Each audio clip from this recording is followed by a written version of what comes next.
BFM Business partenaire. Sommet BFM Patrimoine, 4e édition sur BFM Business. Et cette 4e édition du sommet BFM Patrimoine se tiendra donc le 21 juin prochain. On se retrouvera tous au Carrousel du Louvre à Paris pour ce rendez-vous désormais incontournable de l'ensemble de la communauté de la gestion de patrimoine. Et jusqu'à cette date, vous le savez, nos partenaires nous accompagnent au quotidien pour illustrer tel ou tel thème de la gestion de patrimoine, telle ou telle stratégie patrimoniale ou encore telle ou telle classe d'actifs. Ce matin, on accueille Mathieu Duballet. Bonjour. Bonjour Cédric. Vous êtes le président de LIA Patrimoine. On va d'abord rappeler qui est LIA Patrimoine. Ça vient notamment de Luxembourg. Ça vient notamment de Luxembourg, mais pas que, puisqu'en fait on est l'entité de distribution française de Lombard International Group, qui opère notamment en Europe, puisqu'ils détiennent Lombard International Assurance, mais aussi aux États-Unis et aussi en Asie.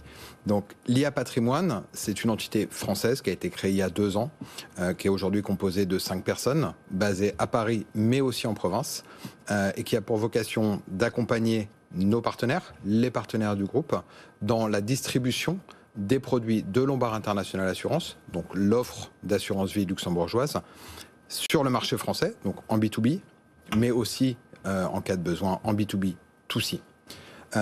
L'offre luxembourgeoise, si on devait le rappeler de façon assez simple finalement, c'est la solution patrimoniale la plus aboutie qui existe à ce jour pour structurer, protéger, transmettre un patrimoine. Donc vous me direz, ça ressemble énormément à ce qu'on connaît de l'assurance vie française. Ça tombe bien pour un résident fiscal français, c'est exactement... Mais avec un petit plus. Exactement. Et ce petit plus, c'est finalement toute la capacité d'ingénierie financière notamment, offerte par la sphère luxembourgeoise. Et puis il y a aussi ce fameux triangle de sécurité qui renforce un petit peu la protection des avoirs, mais qui permet aussi d'utiliser une police de façon assez différente dans la sélection des actifs, dans l'intégration d'actifs différents. Le premier trimestre 2022 vient de s'achever. Du coup, on peut regarder un petit peu ce qui s'est passé.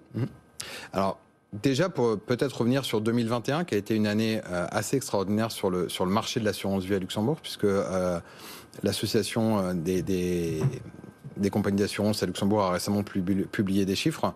La collecte était en hausse de 54% et à plus de 80% en unité de compte. Tendance qui n'est pas forcément habituelle en France, qui nous va très bien, puisque Lombard International Assurance est un assureur 100% unité de compte. Donc on n'a pas de fonds en euros. On pourrait se dire que c'est un épiphénomène. Paradoxalement, ce qu'on observe, c'est que c'est vraiment un trend plutôt assez long terme, de montée en puissance très graduelle de la place de l'assurance vie luxembourgeoise en France. La France est devenue le premier marché de l'épargne à Luxembourg, avec une croissance qui est régulière. Et je pense qu'elle continue à s'accélérer d'année en année, avec de plus en plus d'intervenants, avec de plus en plus d'intérêt tant de la part des clients que des partenaires, mais aussi de la part d'organismes spécialisés. Comment est-ce que vous expliquez cette forte croissance? Est-ce qu'il y a des fondamentaux qu'on peut mettre en avant pour... Je pense que la première raison, c'est peut-être justement c'est ce terme de fondamentaux de l'assurance vie à Luxembourg. Ces fondamentaux, c'est d'avoir un cadre juridique qui permette de répondre aux attentes et aux besoins d'un client, comme l'assurance vie française. Avec en plus ce petit plus qu'on évoquait tout à l'heure, de l'ingénierie financière, de l'ingénierie patrimoniale, spécialité de Luxembourg, qui va permettre d'intégrer beaucoup plus d'actifs dans la police, qui va permettre d'accompagner des problématiques de plus en plus complexes sur des familles fortunées, voire très fortunées. Et quand on parle de problématiques complexes, on peut parler de mobilité. Ça fait quand même un peu plaisir de reparler de mobilité après les 2 années qu'on vient de passer. L'autre point, c'est aussi qu'on est dans un contexte où on voit une remontée des taux, une remontée assez violente de l'inflation, et que donc les investisseurs cherchent des actifs, des solutions, des façons de structurer leur patrimoine qui puissent permettre finalement de compenser cette perte de rendement qu'on peut avoir sur les actifs sans risque. Et puis je crois qu'il y a aussi un vrai besoin de la part des investisseurs de redonner un peu de sens à l'investissement en investissant dans des entreprises peut-être plus petites, sachant un peu plus ce qui est fait, ou de donner une connotation beaucoup plus ESG à leur placement.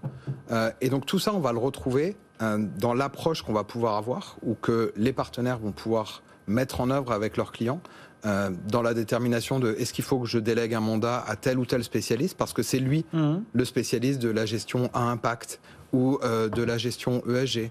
Et puis, j'ai vu tel programme de fonds de private equity ou de fonds de private debt qui fait beaucoup de sens parce que c'est de l'investissement de proximité et que j'aimerais pouvoir intégrer dans mes allocations. J'aimerais pouvoir intégrer un actif dédié parce que c'est celui auquel je crois.